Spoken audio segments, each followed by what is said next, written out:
Mga ka-Republic, dalawang malaking tanong ang naglalaro ngayon sa isip ng mga fans ng Ginebra at SMB. Uulitin ba ni Scottie Thompson ang kanyang triple-double o babangon ang sugatang The Kraken?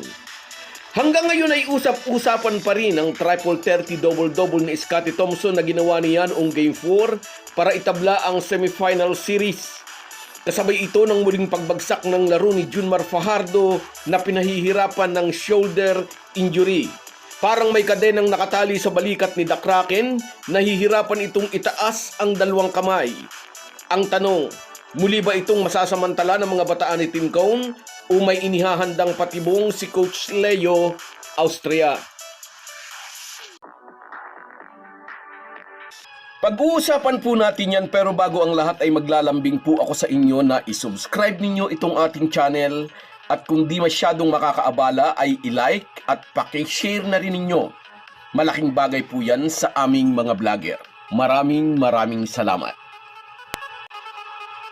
Mga ka-Republic, sugatan si The Kraken at hindi maitatangging iniinda ito ng San Miguel. Mataas naman ang mural ng Barangay Ginebra, parang nasa cloud9 ang mga fans ng Gin Kings nang itiwarik ng mga ito ang SMB sa isang larong nagpasabog si Scottie ng triple double-double. Sabi ni Tim Cone, hindi araw-araw ay makagagawa ng ganito si Scottie Thompson. Alam ng American coach, markado na ito kay Leo Austria.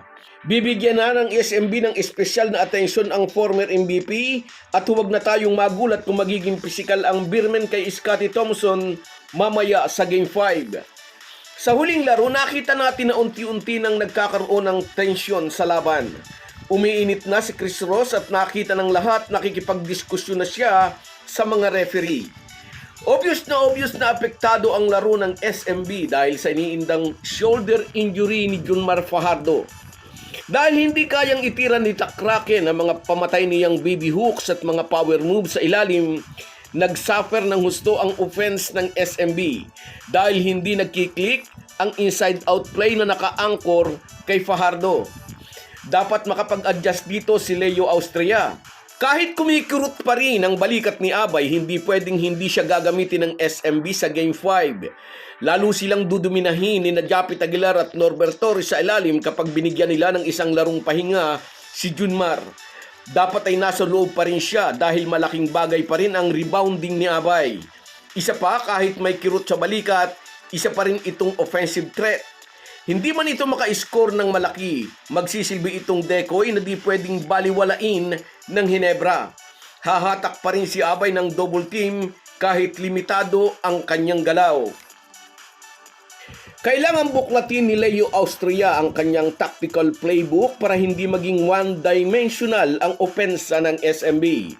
Sa kabilang banda, kilala naman si Tim Cone bilang isang tactical genius na hindi pinalalampas ang anumang bentahe, lalo at napakakrusyal nitong Game 5. Katunayan, sinabi ni CTC, alam daw niyang nahihirapan si Junmar. Kukunin namin yan kung anong advantage meron kami. Kahit injured ang The Kraken, nakita natin noong Game 4 na humablot pa rin siya ng 20 rebounds. Ano ang magiging counter dito ng Ginebra coach? Gagamitin niya sina Japit Aguilar at Norbert Torres para makipagbalyahan at makipaggitgitan kay Junmar sa ilalim. Alam ni Tim Cone, bawat banggaan at tulakan sa shaded area ay nagpapahirap sa balikat ni Abay at kapag napagod na ito, hihina na ang depensa ng SMB sa pintura. Asahan din natin na uutusan ni Tim Cone sina Scottie Thompson at RJ Abarientos na itakbo ang bola sa bawat pagkakataon. Kapag mabilis ang laro, mahihirapan sina Junmar at Mutaw Tua na makababa sa depensa. Sa basketball, kapag ang isang player ay may injury sa balikat, mahihirapan siyang i-contest ang mga shots na kailangan ng high reach o lateral movement. Posibleng gumawa si Tim Cone ng maraming pick and roll sa gitna. Pipilitin nilang si Junmar ang mag-switch at kung hindi niya maitaas ang kanyang kamay para harangan ang view ng shooter, piyesta sina RJ Abarientos at Ralph Cos sa perimeter. Sa kabila nito, nagbabala din si Tim Cone na ang SMB ay isang matibay at maalamat na kupunan. Ngayong limitado ang galaw ni Junmar Fajardo dahil sa naging shoulder injury, alam niyang magiging agresibo ang ibang player ng SMB.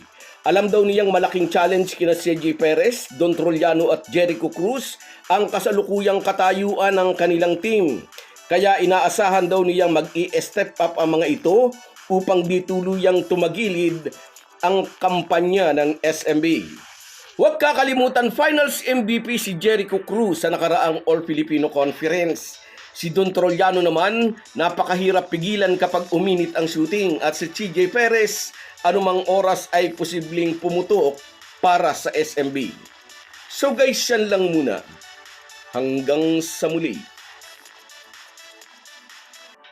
Kung wala po kayong mga viewers namin ay walang magtatagumpay na vlogger. Kaya salamat po sa inyong panunood.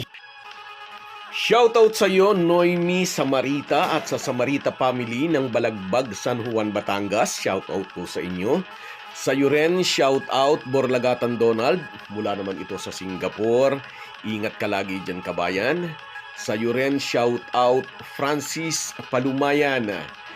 Yes, shoutout sa iyo. At sa iyo rin, shoutout Trinihiya Tibay na wala raw ang shooting touch ni Gray at Holt. Sana magparamdam ulit. Sa iyo rin, shout out Nolabel Mateo, whatever happens, Laban Hinebra. Sabi niya, shout out idol. Salamat sa panonood. At sa iyo rin, Rodriguez Sofronio, let's go Hinebra San Miguel Warriors. Sabi niya. At sa iyo rin, Merson Kabadi Vlog, nasa Laguna ka ba ngayon? At sa iyo rin, Aurora Tolentino. Salamat sa inyong lahat. Kahit gaano po tayo kabisi ay huwag po nating kalimutan ang ating buhay espiritual. Lagi po tayong magpasalamat sa bawat araw na dagdag sa ating buhay. Malaki po ang maitutulong ng pananalangin araw-araw. Isang paalala po mula sa inyong Halo-Halo Sports Republic.